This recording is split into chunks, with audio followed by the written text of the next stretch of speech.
Yeah, baby. Hey, everybody. Dan Schinder here with the amazing, legendary Chris Welch over there on this side this time. And coming to us all the way from England. And I'm in Arizona, east of Phoenix, up in the mountains. And thanks for joining us, everybody. So the way this is going to work is we are public on the Drum Talk TV and Yes Shift respective YouTube and Facebook channels. We're going to be here for about 15 minutes or so. And the members are able to log in to what we call spatial. And it's a 3D virtual environment where we've got a screen that Chris and I are on there. And then there's a billboard with instructions in there and another little button that says Ask Chris. And you could press that and it'll take you backstage here where Chris and I am.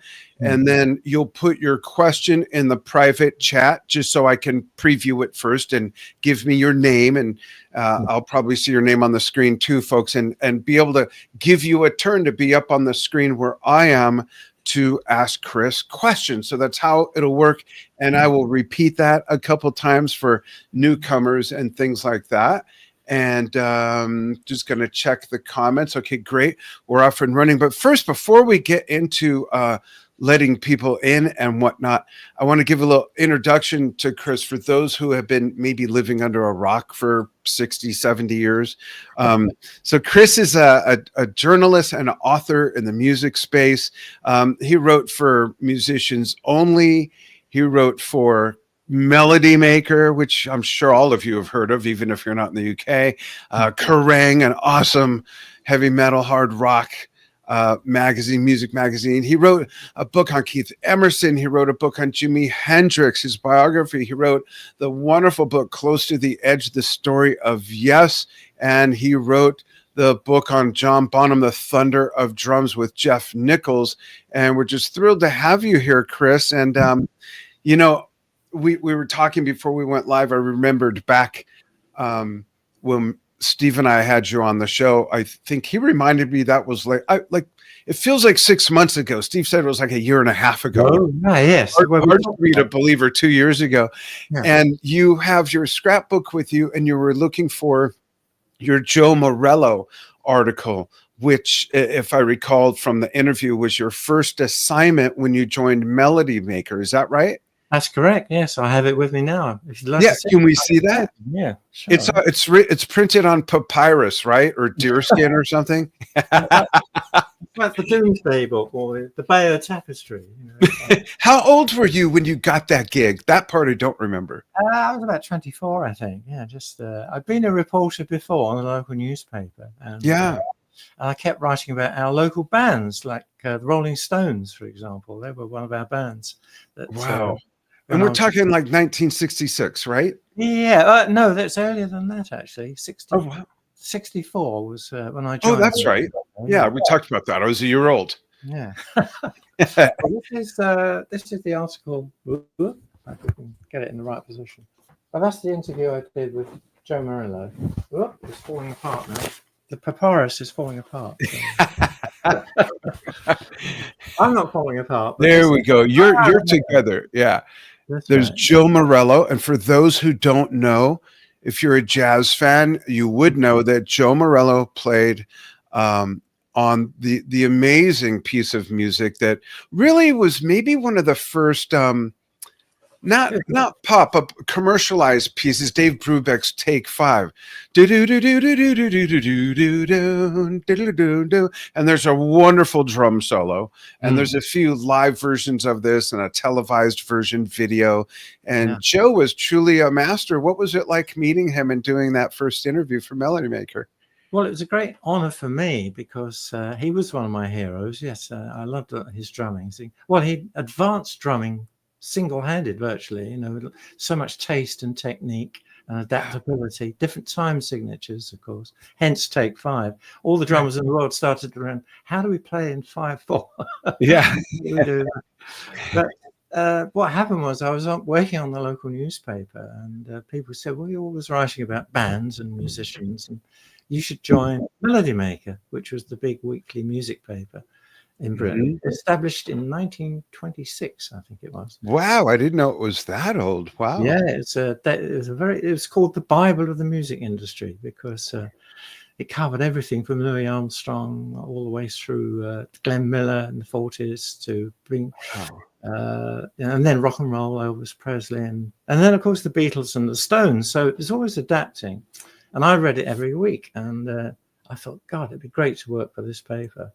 And I sent them some cuttings, a story I'd written about the Stones, and they said, "Okay, come up for an interview."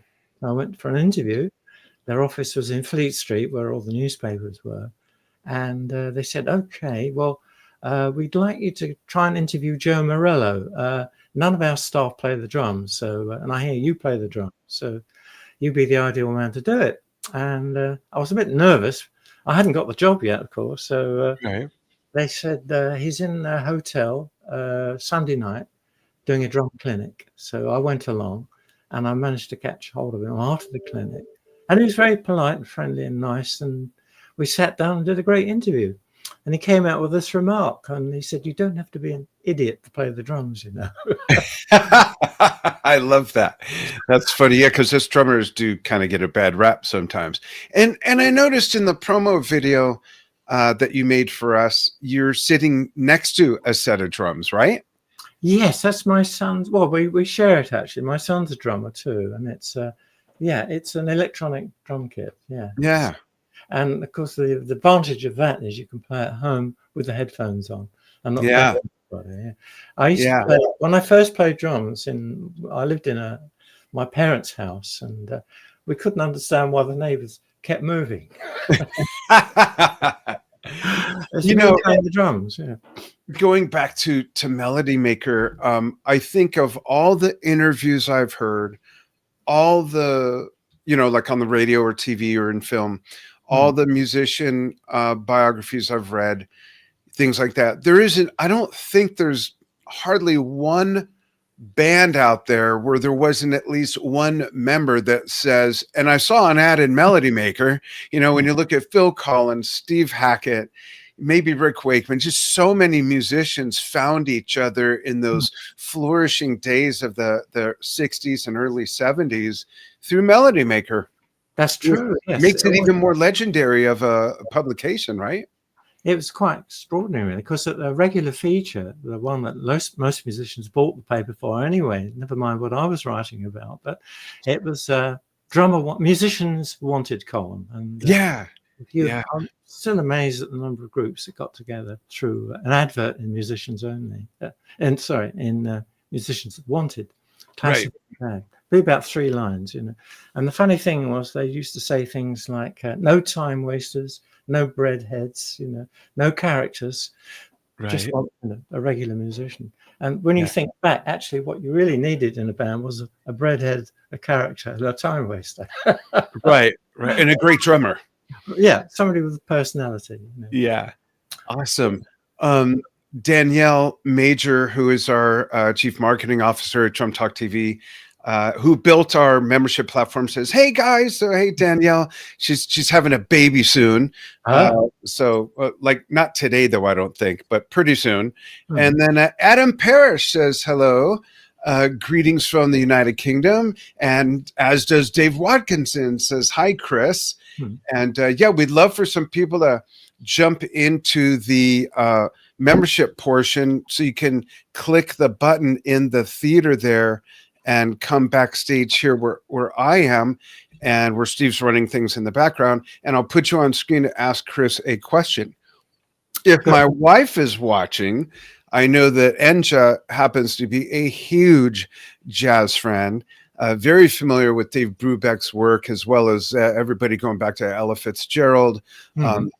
As an artist, she's done a lot of artwork that is a series based on Josephine Baker, who, of course, was an amazing jazz singer in the 20s, 30s, and moved to France and adopted like 30 kids or something like that.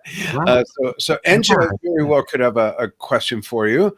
And Danielle Major says, I'd love to hear an awesome Led Zeppelin story. Well, Danielle, do you want to go into our theater and I'll put you on the screen? That you know how it works. You helped design all this. And you can ask Chris a question, maybe for a particular Led Zeppelin story, if you want. If you're being super shy today, well, Danielle, why don't you go in the arena? Because if I take your question there, then I got to take everyone's question there. And that's not how we're doing this, as you know. You helped design this. She does have a question, but I'm going to see if she'll go backstage here so I can put her on screen with you and ask the question. And then anybody else, same thing. Stephen has put links in the comments where you can join. And we have a crazy special for less than a 6-pack of beer.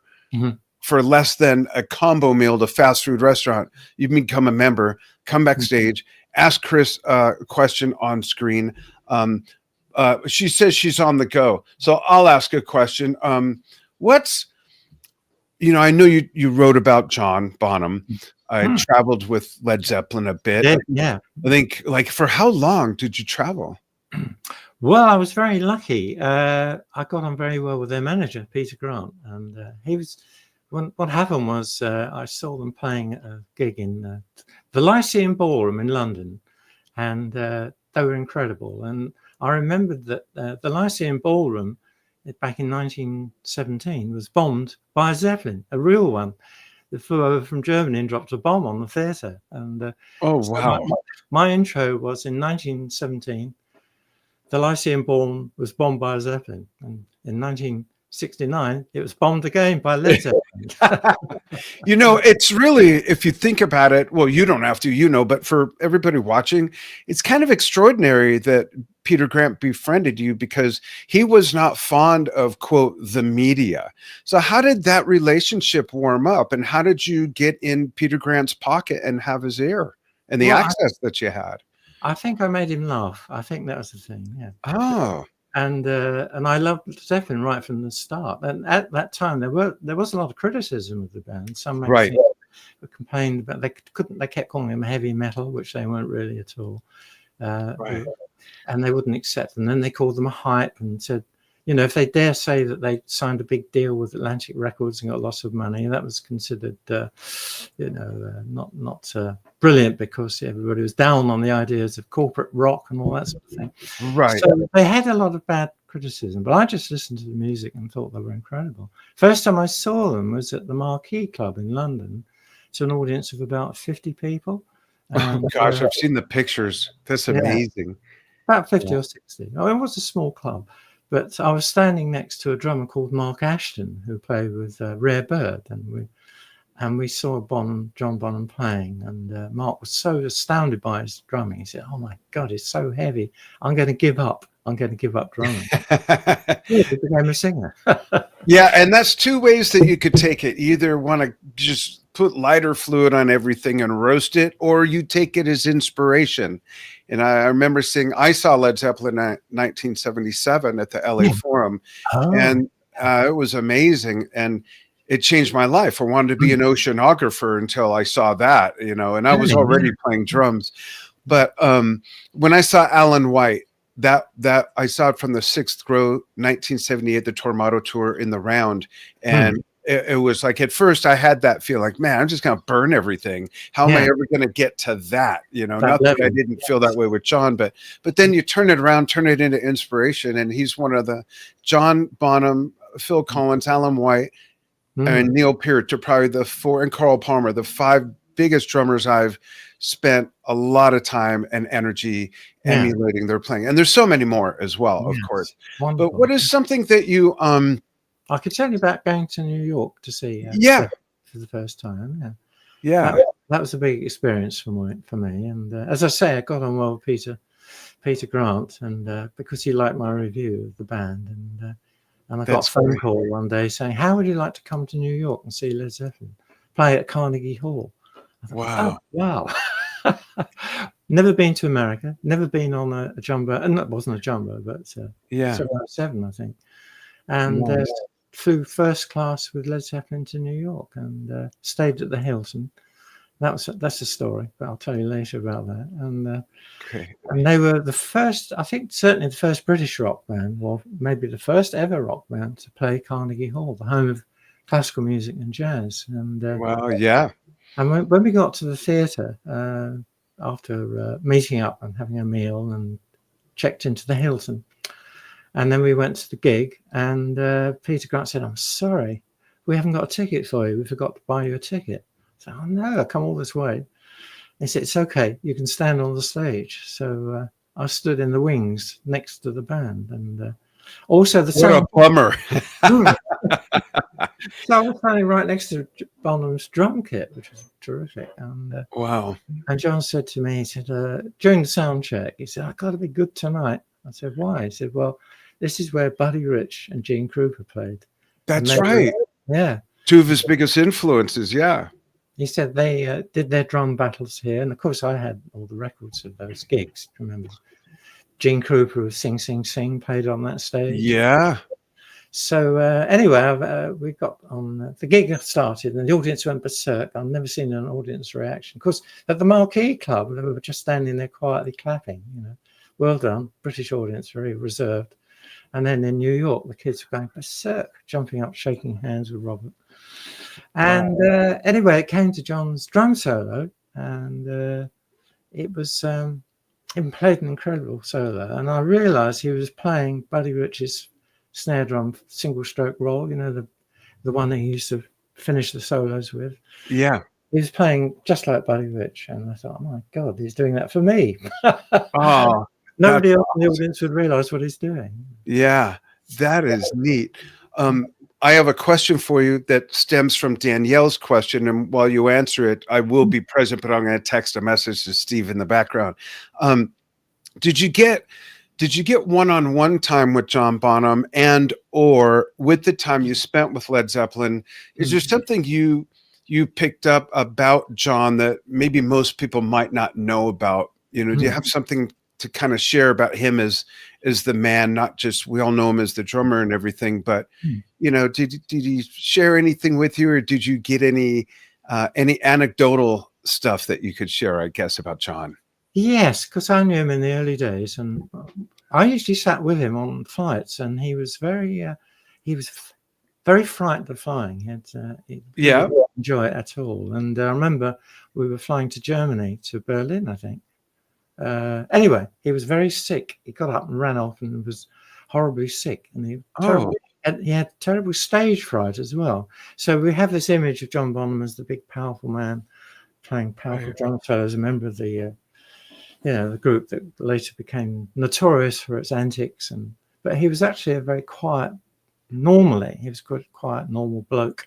I remember we went to a nightclub together, and it was full of drag acts and drug users. And he looked at me and said, "Oh, there's nowhere a normal bloke like you and me can have a pint of beer." He said he was complaining about the wildlife. So he's very down to earth, very generous, and very nice personality. That's a John Bonham I knew. Yeah. Wow, very interesting. Before we go just into the spatial environment for our members, I want to play a video to show people what our membership site is all about if you're not familiar with it. So here's a little promo right here. This will take less than a minute, folks. Check this out and become a member. Drum Talk TV Brilliance is for you if you want to enjoy exclusive live stream concerts, want to participate in fan Q&As with big artists, want to play fun music-themed game shows online with a chance to win prizes, you're a drummer and want videos posted of you playing to your favorite music without it being muted or pulled, and so much more. And it's only $12 a month or $120 a year. That's less than a combo meal at most fast food restaurants. That's an insane deal. That's insane. It's not just for drummers. It's for all music fans.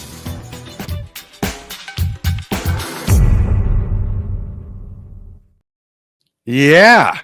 Easy. It's so easy a drummer can do it. I mean, wait, did I just say that? All right.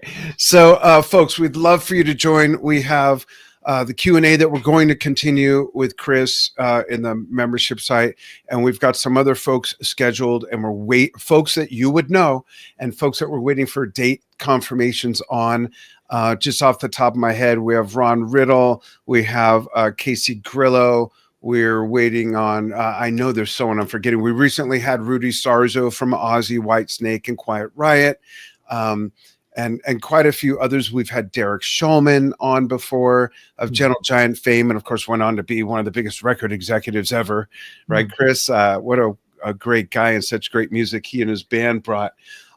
So we're going to go do that, and we'll see who's in the spatial environment to ask questions. And folks, we'd love for you to join. And we have twice a month music-themed game shows where you can win prizes and takes a breath because there's more. We have a drumming challenge once a month where we give away 3 gift certificates to people's favorite music store, no matter where you are in the world.